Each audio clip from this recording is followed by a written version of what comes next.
Welcome to the Meditation Conversation, the podcast to support your spiritual revolution. I'm your host, Kara Goodwin, and today I'm joined by Martin Theis. Hello, Okay. hi, and thank you. So Martin is a spiritual coach and teacher who focuses on mental and emotional well-being through the art of shamanic journeys. The mission of his practice, Light Trails, is to assist others on their journey from suffering to inner peace and joy. Martin lives in Germany, Norway, and Hawaii, and is in the process of building a decentralized network of nonprofit organizations that aim at building sanctuaries for people to find healing and regeneration. So welcome, Martin. It's such a joy to connect with you. Yes, it's so nice to be here. I mean, we've been waiting in quotations for this day quite a while, so it's nice that it's arrived and that we're here. Yes, it has been on the books for a while, so thank you for your patience. I'd love to just start by learning a little bit more about you and how you came into shamanism. Coincidence, how I came into it was really just a friend of mine who recommended after having done a workshop, and I was really interested in what he said and what he experienced. And so I went down that rabbit hole because someone else had told me about it. So that was my touch point with that. And so my personal story is really just the one that I described in the mission of Light Trails is the journey from suffering to inner peace and joy, where I was really struggling with life in general. I didn't know what my purpose was. We don't even have to talk about purpose. I didn't know what I'm doing here, basically. So why? And about how old were you at that time, if I can ask? I would say probably from my later teenage years, like adolescence, into my mid 20s. Mhm. So I was really struggling, also having to deal with almost like a depression that was coming and going. So more, yeah, something that was always there, sometimes more present, sometimes less so, but it was always like even on the back burner. So that was also really making it hard. And coming from this place of really being not good enough. I know very, very many people can relate to this because this seems to be some of the sentences that accompany so many people, that we feel we're insufficient. We are not good enough in so many ways. So that is where I was starting out from. And so after realizing and finding these ways through these shamanic journeys, I felt, because I see so much suffering in the world, and not only limited to human beings, but also the whole planet. It just feels, if I can support with my work a little bit in healing this system that we're all living in, healing this planet, healing all the relations, basically. In a shamanic approach, the relations are also what we pray to, right? In all the organisms and beings that we are, that is what really motivates me to just be of service. Dr. Wayne Dyer often said late in his later years, just how may I serve? If we ask ourselves this question, then that is because we can't take anything with us when we die. So when we leave this physical experience, he said, we're not taking anything with us. So the only thing we can do with our lives is to give it away, is to serve others. And so I really resonate with that perspective. Thank you for that. Yeah. Can you tell us a little bit about your specific lineage that you practice? When you talk about shamanic journeying, is this something that involves plant medicine or drumming, or are there any kinds of things that you can share with us about what that sort of practice is like?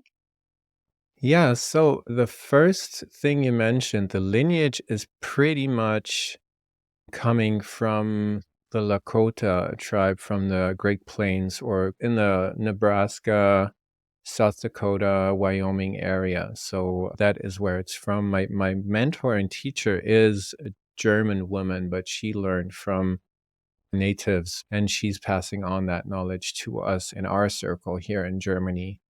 And it is a drumming based shamanic journey. You mentioned that in the Southern American lineage, there's often rattling more so than drumming. So I've experienced both, and I really appreciate both. But I mostly drum and sing sometimes, or chant, and it is non-plant based or plant medicine based. So I know that there is really great interest about these plant-based medicines. Even like it almost feels like a little boom right now. Mhm.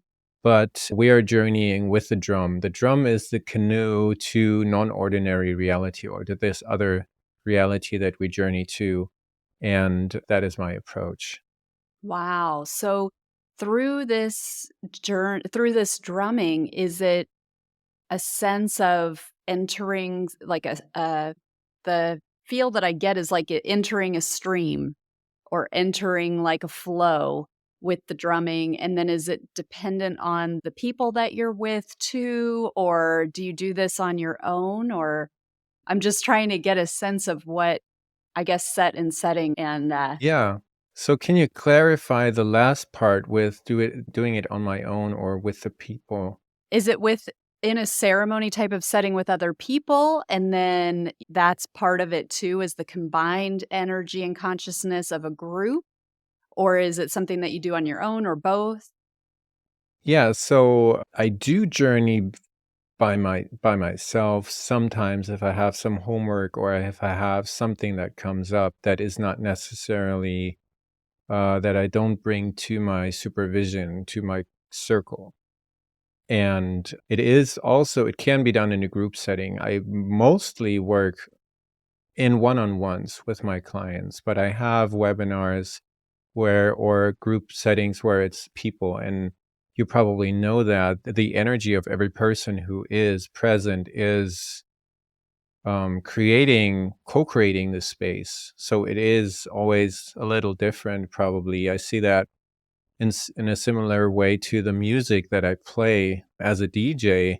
Even though my set that I played was always from the same source material, the way how I played it and how it came out and how it built up and everything is different with every place where I played, because the energy of the people is different. So that is pretty much the case here also. So depending on who is showing up in this circle, they are bringing their own stories, their own energy. They are, in a way, coming with questions and answers that everyone in this circle has. And that's that synergetic space that we are in when we work in circles, that maybe someone brings forth an issue or an intention and somebody else might not be aware of. And some weeks further down the line, they are in a similar situation, and having been witness to that process and to the journey that the person talked about in the circle, they have some kind of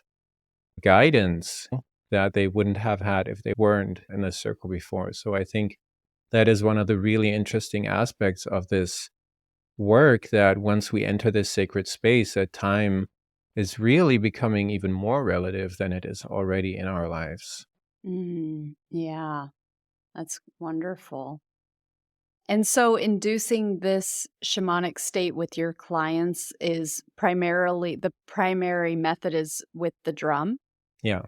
Okay. And then are they able does it induce like a trance-like state, would you say? I would say it's easiest described if we say it's like a sleep, a kind of a dream, not sleep, because we don't necessarily have to be aware or dreaming in our sleep, but like a dream in which we are still to a certain degree connected or aware of our body. Sometimes in a journey, I completely lose track of my body. I don't know that I'm lying there, but we have an added component of awareness, consciousness, and even control, if you want to say that. So one part that I feel people feel drawn to the work that I do in comparison to the medicine journeys is that added element of I can exit whenever I need. They don't ever do that, but they know that they could if they wanted to. If I induce some kind of ayahuasca or maybe peyote, I know that until this kind of flushes out of my system, I am out of control, right? And so this element of I'm a little bit more in charge than I would be. And I am much more aware than in dreaming, but the images are similar that come to me, and the kind of reality is also similar to dreaming, where we can breathe underwater, we can talk to animals, we can listen to what a stone is telling me, or maybe I'm having a meeting with the deity or someone, some ascended master, whoever that is. So that is possible. So it's more aligned with dream, but we're more aware than we would be. Mm.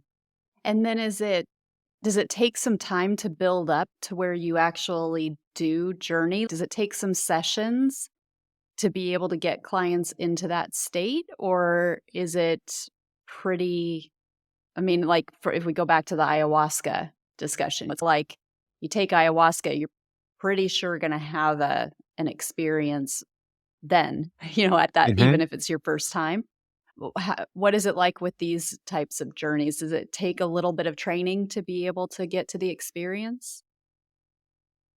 I think it is probably a very high number of people who are intuitively finding their way into it. So it's probably a really small amount of people who are very tight in a sense, and Mm. maybe afraid that it might not work, or with high expectations, some kind of really constricted way of approaching this, but it's Or really really, rare. like, in their minds? Yeah, so Yeah. it's really in having guided so many people through my approach, and that's the only experience that I can say. I know that I sometimes get stuck when I'm in my class, when I'm a participant, in that it's not a guarantee. The longer we do it, the smoother it goes, because the journey always mirrors us what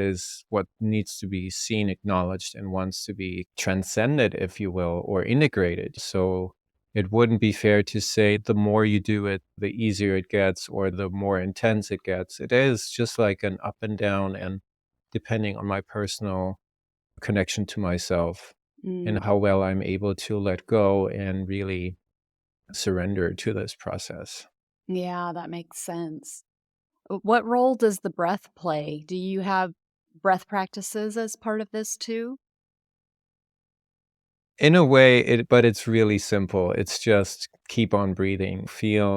Breathe, feel what comes up. If there's some stuckness, or if we talk about this, I'm lying there and it's just black. I'm not journeying to anything, then it's resistance. And knowing that it's resistance, and that we can work with the resistance by just breathing, observing, seeing how we feel. Maybe the body, there is some energetical change in the body. Maybe there are some energy spots that open up where I can breathe into. So that kind of breath work I do, and I support and tell and always remember, in a sense. But it's not a special technique. It's just remembering, keep on breathing, feel the emotion if there's an emotion that comes up, and being aware of the breath as a medium for centering and just transformation.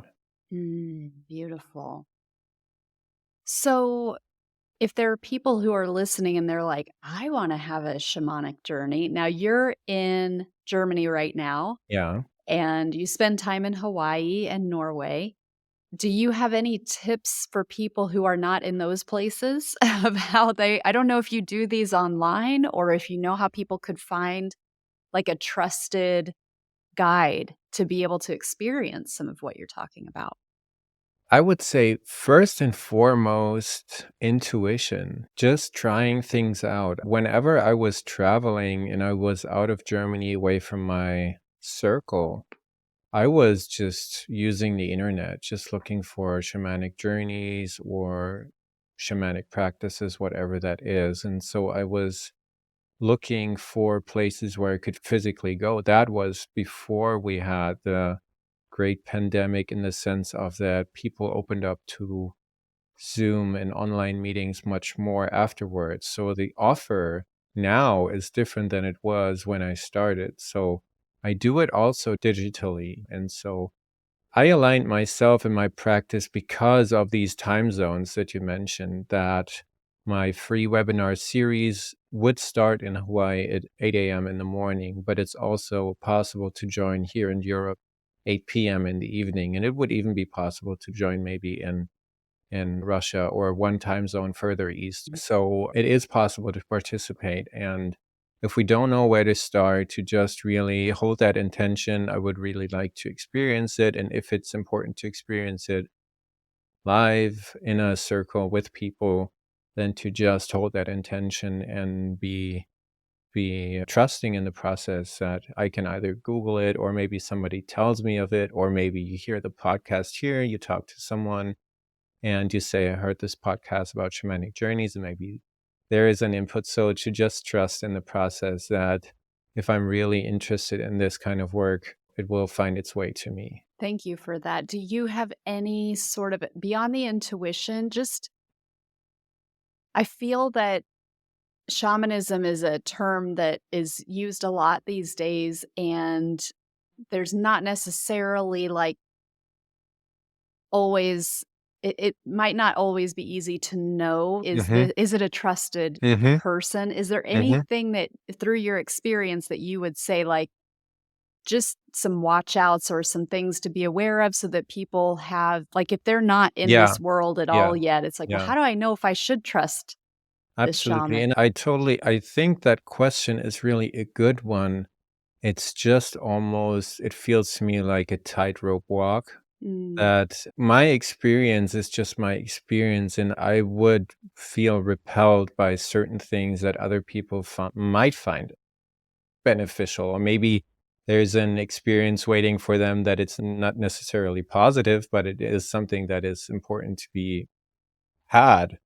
But what I usually would look out for is the borderland between the esoteric realm, where somebody is healing me, where they take on that authority of, I am the great guru, I am the shaman, and I will take away your negative energies, I will release that. So as soon as I get the feeling that someone is putting themselves in a certain elevated place in terms of me, then I would feel like maybe that's not the right person for me. I mm. know that there's great people who work energetically, who do that kind of work. It's just, I feel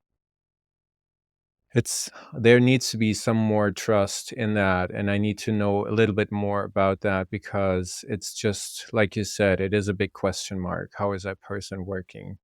And other than that, I would just really look for someone who feels authentic to me, just like someone who walks the walk and talks the talk. And I've been always really intuitive in terms of that.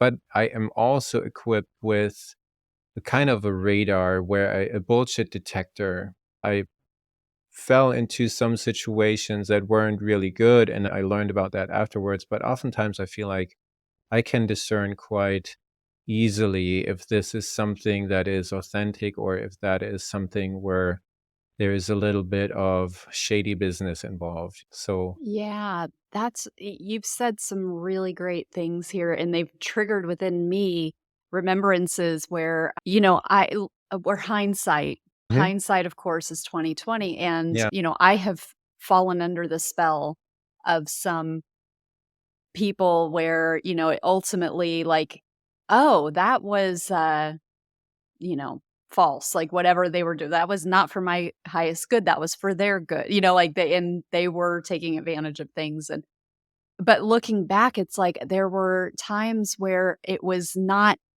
easy for me to enter, meaning, like, they'd have some program and I would try to register for it or pay for it, and I couldn't, like, it kept yeah, failing, it kept, and I was, like, doing everything I could to reconcile that, where I was like, contacting their administrator, doing like, oh, the payment didn't go through. It's not charging. It's failing when I get to the screen, and banging my head against the wall to try to give my money to these people Yeah. because I thought that they were doing great things and then realized later, oh no, they're completely vampires and they're taking everybody's money and energy and so on. But it's funny to look back and be like, the universe was trying to help me like several times. It was trying to cut off, like, Yeah. to be like, no, don't do it. And I'm going, oh my goodness, why is this so hard? Why is this so difficult? But continuing to just peck away at it. I'll make it work, And so it's just funny because you talk about like you have this radar, you have the intuition, and maybe if somebody is feeling like they don't have that developed as well yet, pay attention to everything that's happening where it's do you feel like you're getting blocked? Is it difficult for you to move forward with this?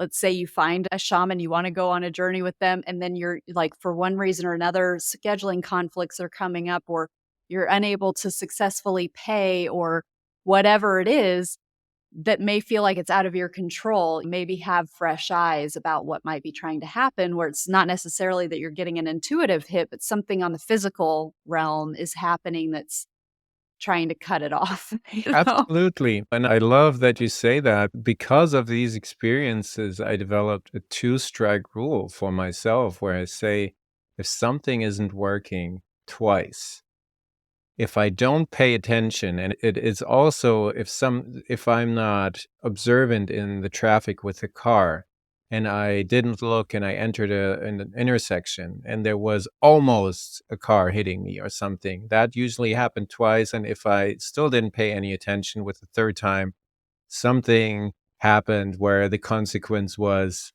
less appreciated by me. So Mm. those really help me, but I know that it's a rule that I made up for myself, like a play rule.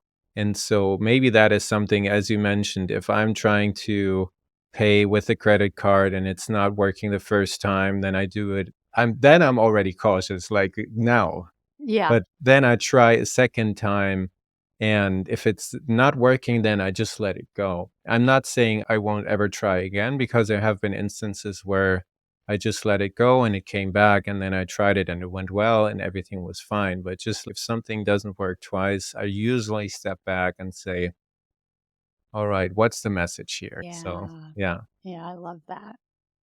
So, can you talk to us a little bit about totem animals?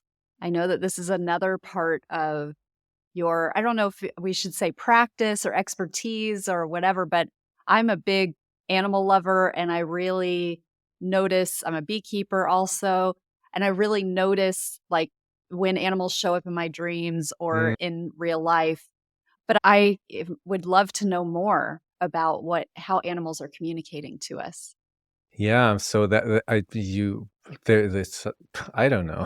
So I almost like I've lost my speech here, because once we start working with animals, either in the spiritual realm or in the physical realm, it's really magical what they teach us. And I think that is what my definition of shamanism really comes down to: reestablishing a connection with nature, animals, plants, everything, rocks. Like the whole planet is alive. The earth is just one big organism, and really learning to be with and learn from each other. The other day on Saturday, I woke up and I had a big bee, just like a bumblebee sized honeybee in my socks, and I didn't notice, and it didn't sting me, but it bit me. And so I had this interaction with the bee. And because I love bees, you can probably relate to that.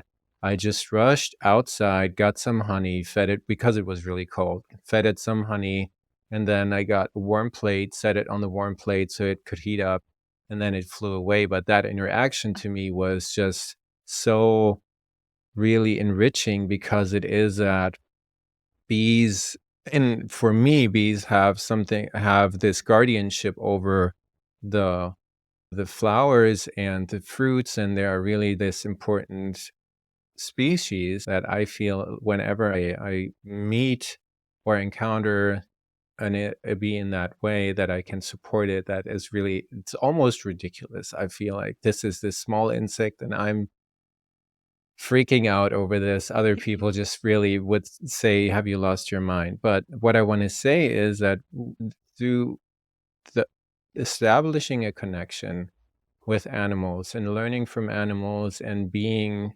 more of guardians on this earth rather than exploiters, to be honest, then we enter a space where life really becomes magical, like where we telepathically speak with animals or with plants, and we hear needs in the shamanic journeys that I do. The lead questions that I give my clients usually are, is there something you have for me? And is there something you need from me? And if we interact with animals, either physically or in our shamanic journeys, they always have something to share. And there's always this interaction of like help towards each other, right? This collaboration. And I think that is what I take away from animals. And going back to your question about totem animals, a totem animal is our potential showing up in animal form. And so one journey that is really, and it's interesting that this journey is gathering so much interest in people. They always want to know, how do I do that totem animal journey? How can I meet my totem animal? So from everything I hear in podcasts and conversations, clients, the totem animal is just like what everybody is really curious about. So I find that really interesting that we're all so interested in that because we want to know about ourselves, right? We want to understand, who am I? And the totem animal is like a mirror that helps us understand that and to come more and more into our potential to see, what does this animal need and where does it live? What is this an environment? What are maybe food sources or enemies? And how does it sleep? How does it mate? How is it hunting? And all of these things can give us an insight into creating a life where we set the environment or the parameters in a way where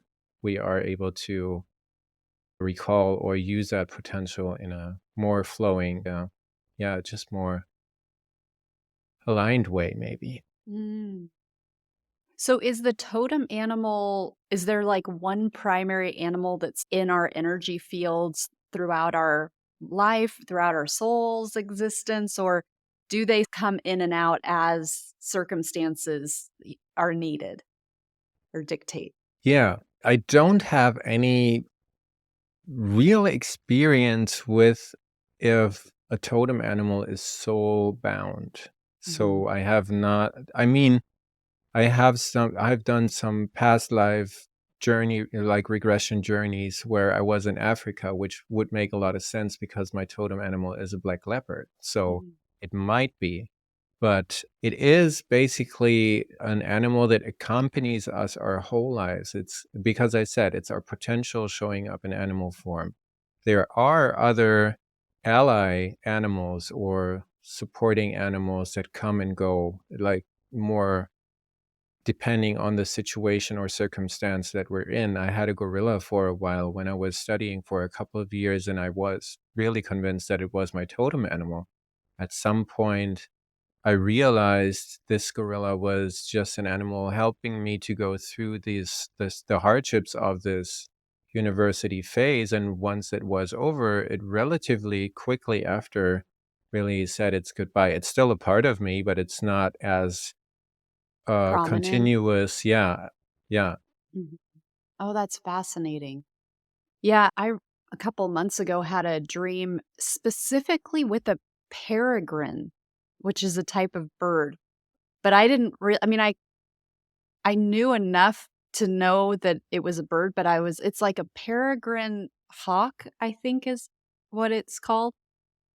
But in my dream, I was like, "Oh, it's a peregrine." And I was like, and I woke up, I was like, "How did I know? Like, Hmm. where did that come from?"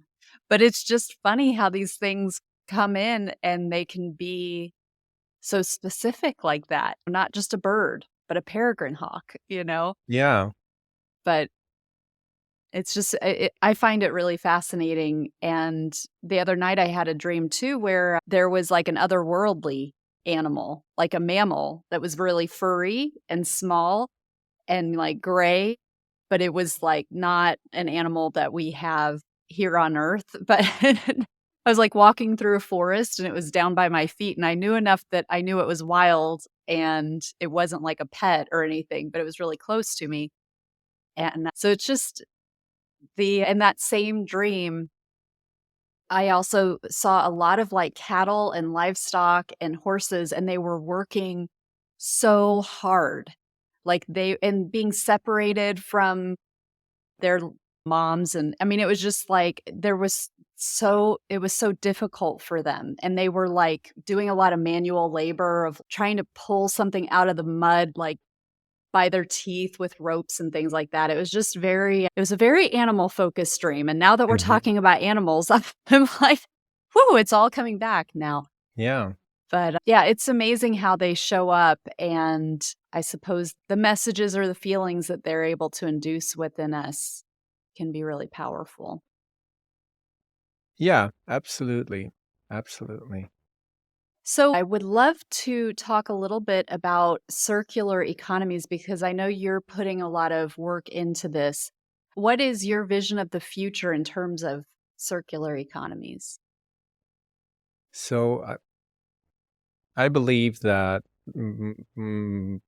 my utopian dream for the future is that the word circular economy is just almost redundant, right? We are value and benefit driven. So even if we have a business, then w- we are seeing that as a responsibility if we look at maybe profits or so to step away from the need to accumulate that kind of really I need to have more and more, that this is something that we will realize is very destructive, right? So, and when that falls away, we really don't need so much. And that is what I realized over the years when my basic needs are met, when I have food and when I have a community in which I feel safe and seen and where I am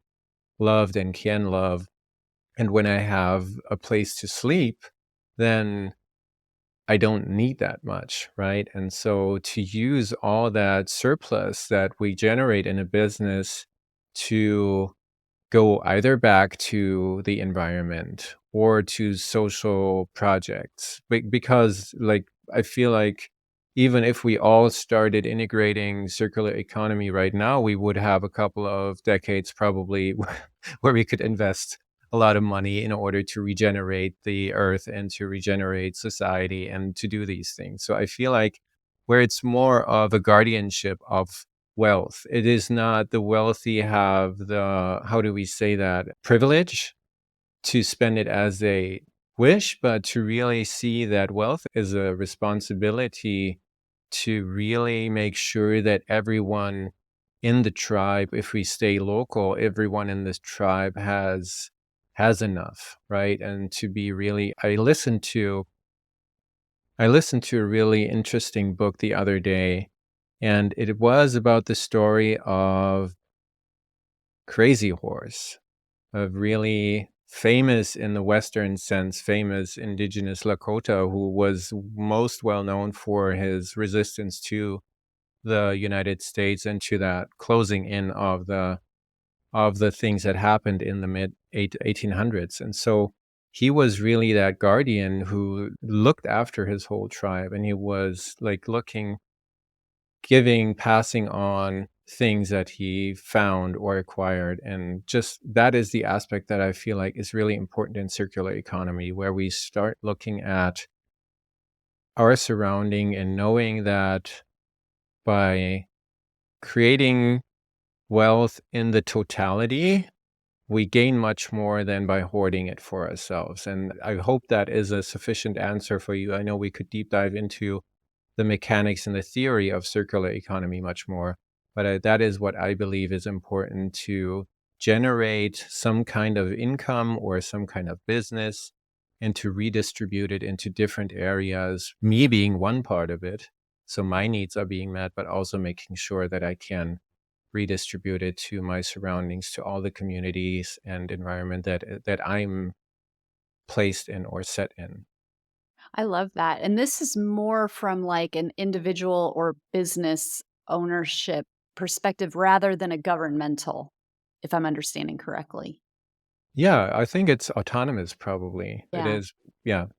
Because I know that we see this in some governments and the tendency can be to think, oh, okay, this is something that the government would do. But it's, well, no, this is like at an individual level, like not expecting like some sort of big brother to do it for us, but rather there's intentionality with it and there's a responsibility, like an individual responsibility part that is Yeah. not like a somebody do it on my behalf type of thing.